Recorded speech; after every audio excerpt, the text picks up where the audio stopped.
Hi guys, I'm Carla from Tiny Angie Crafts, and today I'm going to do the vintage tag that was floating around on YouTube a couple of years ago. I found it again via Casey Elegant Musings, now Casey Mara's page, and just decided what the heck, why not do it now that I'm dressing more vintage. So let's get started. Question 1, who's your style icon? My great-grandmother, who I unfortunately never met, is one. She was always so elegantly dressed. She made a lot of her own clothing. Really big on the make, do, and mend thing back in the 40s, of course. Every photo that I've seen of her, she's just looks so very well put together and fantastic. And of course that passed down to her children, my grandmother being one of them, and my grandmother has a very, very lovely style sense as well, which passed down to my mother. My mother, she used to be a seamstress / tailor. She's always been very elegantly dressed and put together, and I guess down to me. But I'm not my own style icon, so in terms of other ones, there's Dorothy Dandridge, Lena Horne, Josephine Baker, and there are a few others that I can't think of off the top of my head. Question 2, what's your favorite way to get inspired? I.e. magazines, catalogs, photos, YouTube, movies, books, the internet, etc. I get inspired quite a bit by the internet. Pinterest is one of my big things. I get inspired via old movies, family photos, other bloggers, lots of things.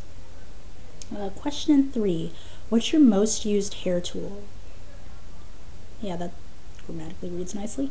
One of my most used hair tools are my comb and brush. My comb is just a simple, partially wide-toothed comb, and the brush is a nice slotted brush, which helps brush out the pin curls and just makes my hair look nice and cute and bouncy. Number 4, what's your favorite hair tool / gadget? Foam rollers and bobby pins. Those make for nice curls, have you do a nice little set, however you want to do your hair. I want to get one of the those pin curl tools, so hopefully somewhere along the line I'll get one. Number 5, still in regards to hair, updo, down, or half and half. I usually wear my hair down a lot. I'm still learning how to do like victory rolls and the like, considering a lot of the tutorials out there are for people with naturally straight hair, which I do not have, but I'm making it work. I'm learning. Every day is a learning process for me. But for the most part, it's down. Number 6, is vintage styling something you do daily, weekends only, or just special occasions? It's starting to become a daily thing. Like, even if I don't go all out with it, there'll still be like very subtle touches of vintage.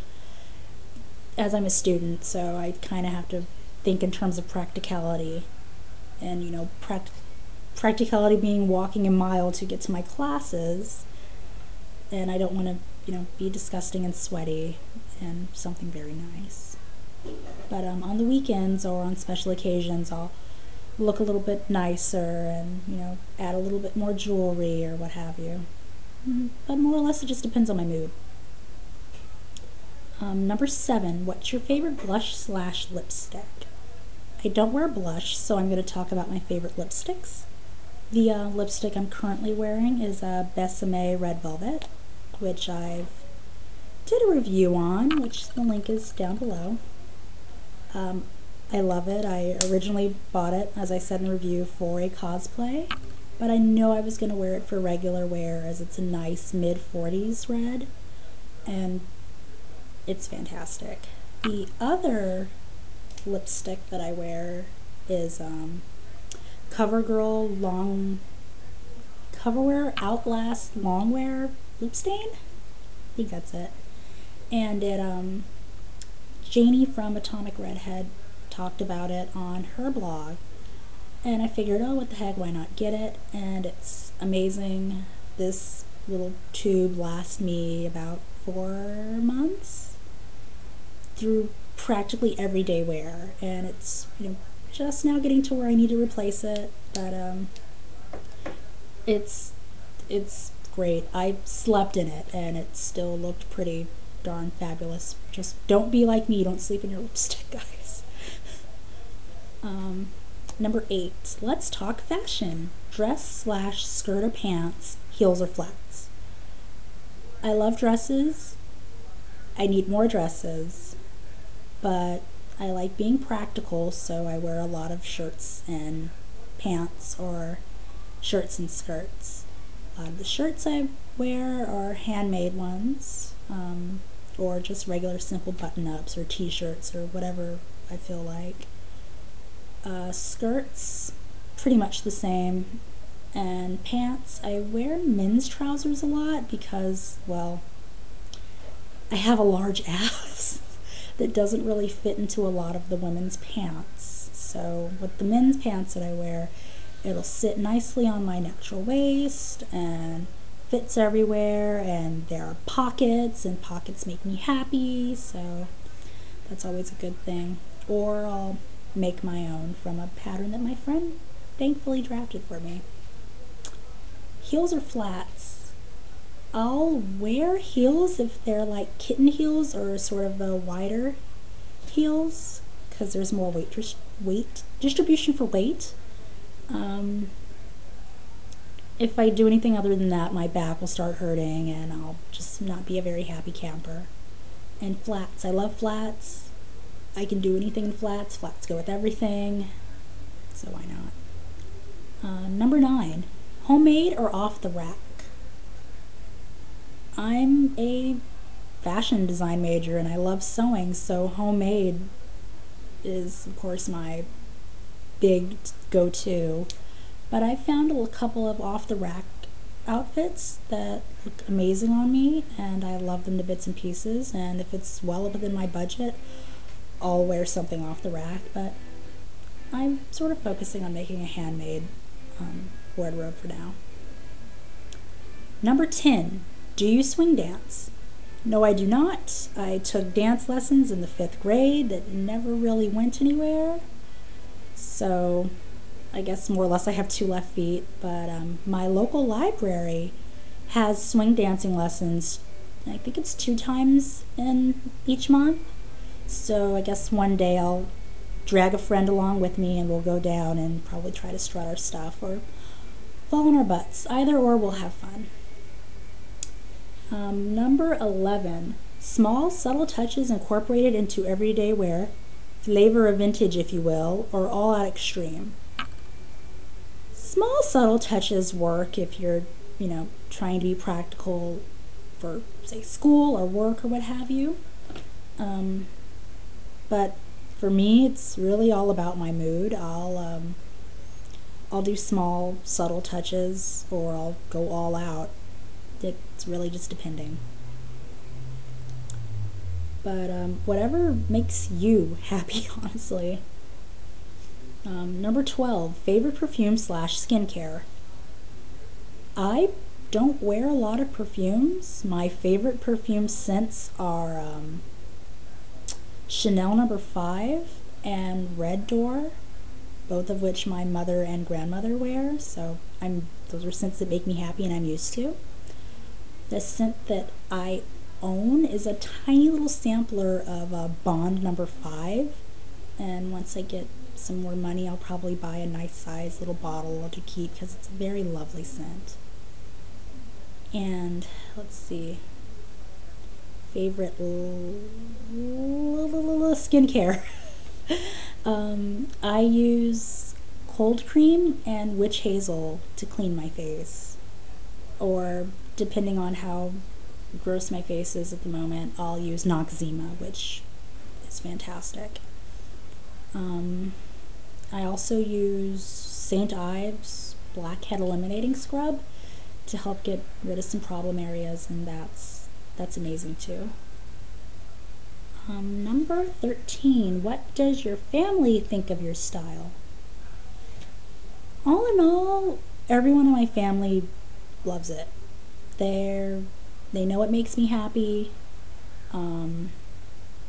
They greatly support it. It gives me more stuff to talk about with my grandmother, because she remembers a lot of these styles, either things she wore or things that she knew, people that she knew wore, and the like. And she gets a real big kick out of it, and so does my grandfather.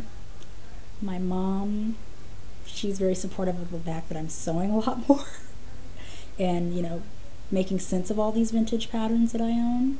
And same with my father. And my sister, she thinks it's really cute.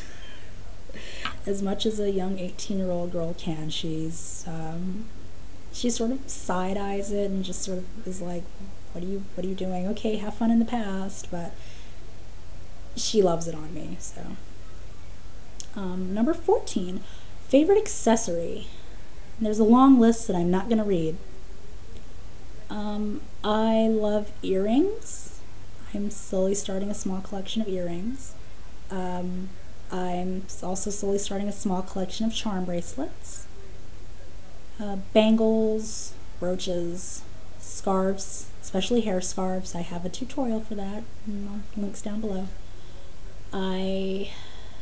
Gloves are also very helpful. They keep my hands warm, and they keep me from either scratching at my face or picking at my fingernails, two very bad habits that I have. Just having those on helps me keep from getting the glove dirty. So I'm like, oh no, this glove's on my hands, I can't touch my face, or oh well, I can't touch the other fingers with the gloves on, so it's a win-win. What else do I have for a favorite accessory? Well, my watch that I got at a rummage sale for, I think it was $1. It's a nice little wind-up watch, and it keeps time lovely, and it goes with everything. I have some sweater clips, or collar clips rather, that my friend got me as a Christmas present, and they're not exactly vintage, but they're a vintage touch that I really like, and they're adorable, and they're seashells, and I love them. Number 15. Do you find the vintage community warm and inviting, or cliquish and snooty? Include your own personal home state. When I was first getting into vintage, I was very intimidated by a lot of, vintage bloggers and the like. A lot of them sort of read, oh, look at me and all this money that I have. I can afford to buy all these fantastic clothes. But as I continue to read a lot more and comment on blogs, I just realized that, they're people too. They're very nice, and, nice to newbies, and always willing to answer questions. And that sort of put me at ease a lot more and had me want to get into this a lot more. So I just sort of bit the bullet one day and was like, okay, I'm going to start doing this from now on. And, there was a lot of support, and that just brightened my day, and I just kept going with it, and there's still ongoing support, and that makes me very happy. Of course, with any community, though, there are going to be cliquish and snooty people. I fortunately have yet to experience any of that. I hope I don't, but with anything really, there's always going to be the super loving, nice people, and the super, I think I'm better than everyone types. Include your own personal state. California's too huge to do that, and in a sense, so is Southern California. But in San Diego, I know that there are a lot of people that wear vintage, considering we have a lot of vintage stores and a lot of vintage flea markets. But aside from classmates that I had in maybe one or two classes, I don't really see anyone, out in the wild that wears vintage except for, well, me. So if anyone goes to my school and, also wears vintage, say hi. I won't bite. I'm probably going to, be like, friend. But, that could change. I do have a friend that's local now that I can hang out with. So that's always fun. And number 16, the last question, what drew you to this style? When I was younger, my grandfather and I would always watch Turner Classic Movies together, and I'd always say, oh, I want this dress, oh, I want that hat, and he'd sort of look at me and it's like, okay, Chief, sure thing. And going on through high school, I'd see, oh, hey, people are dressing like they stepped out of an old movie. That appeals to me. I should totally do that. And I got really intimidated because I really didn't see anybody that looked like me doing it. But continuing on, as I got a little older and finally stopped caring what other people thought of me, I'd see that, the vintage community just runs the gamut for anyone. And I just sort of said, hey, I love this and I am me. I'm not going to change for anyone. I want to make myself feel happy. Why not dress like, I stepped out of a 1940s film reel? And I think I'll touch a little bit more on that in a future blog post that I have sort of half written. So look forward to that, maybe in the upcoming months.